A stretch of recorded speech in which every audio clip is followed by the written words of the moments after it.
Today, we're going to dive into that really fascinating and, let's be honest, sometimes dangerous line between our dreams and our delusions, all through A.R. Barton's incredible short story, Going Places.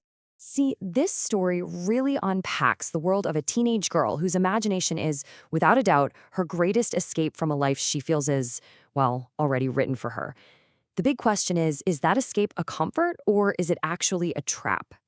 All right, first up, let's get into the stark contrast between aspiration and reality by meeting our protagonist, a young dreamer named Sophie. Sophie dreams big, a life full of glamour, creativity. She wants to own a boutique or be an actress. But her friend Janzi, she's the voice of reason here, constantly reminding her of the future they're actually facing, a job at the local biscuit factory. And that gap, right there, between the life she imagines and the one laid out for her, that's what fuels this entire story. And back at home, well, her ambitions get absolutely no traction. Her family is so grounded in the tough realities of their working-class life, they just can't see a path to her dreams. Her little brother Derek's question, it's not just a little jab, it perfectly captures how the whole family sees her dreams as, just childish fantasies. And you can just feel it when Sophie looks around her small, cluttered home. At the dirty laundry, her mother's back bent from a lifetime of labor. She feels this tightening in her throat. Her whole environment feels physically and emotionally suffocating.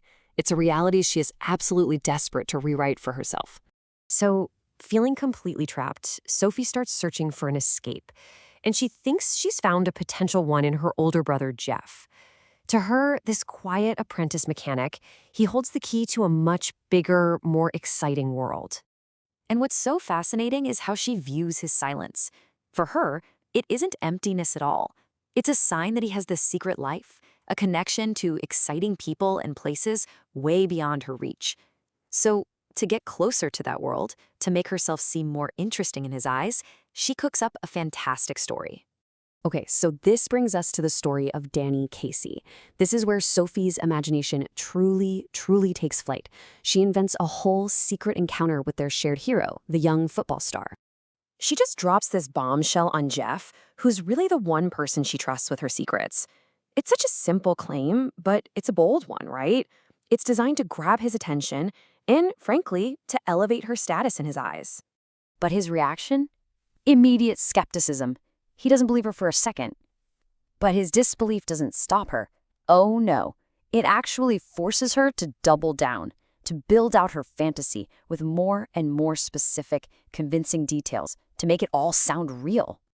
And this is where that simple lie just spirals. She describes his gentle green eyes, their supposed conversation about clothes, how lonely he seemed. The story grows from just a chance meeting into a full-blown fantasy, and it all culminates in the most crucial detail, a promise that he'll meet her again. And that promise, well, it brings us to the story's climax.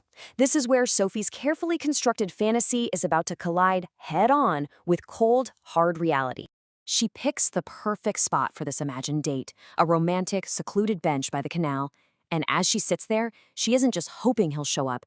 She is living completely inside her fantasy, playing out his arrival, moment by moment in her mind.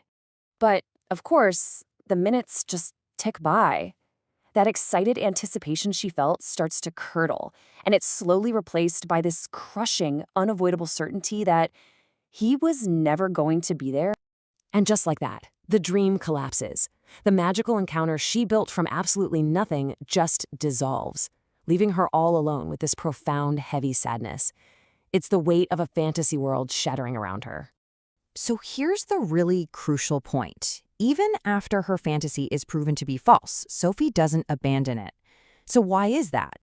The story makes it perfectly crystal clear that she did not. And yet, as she walks home totally defeated, what does she do? She replays the entire invented meeting in her mind, not to dismantle it, but to enrich it, adding new details like the sound of his voice and his shy smile. And that right there, that reveals the true nature of her daydreams. The fantasy isn't just a lie, it's a lifeline. It's her way of coping with a harsh reality and carving out a special, secret world that belongs only to her. Ultimately, her dream serves a vital purpose. I mean, the fantasy offers an escape from that biscuit factory. It makes her feel important, chosen by her hero. It gives her a secret world that no one, not even her family, can touch or understand. It's her source of hope and her identity. Going places doesn't give us an easy answer. Instead, it leaves us with this really powerful question, exploring that delicate and often painful balance between the lives we are forced to live and the far more exciting lives we imagine for ourselves.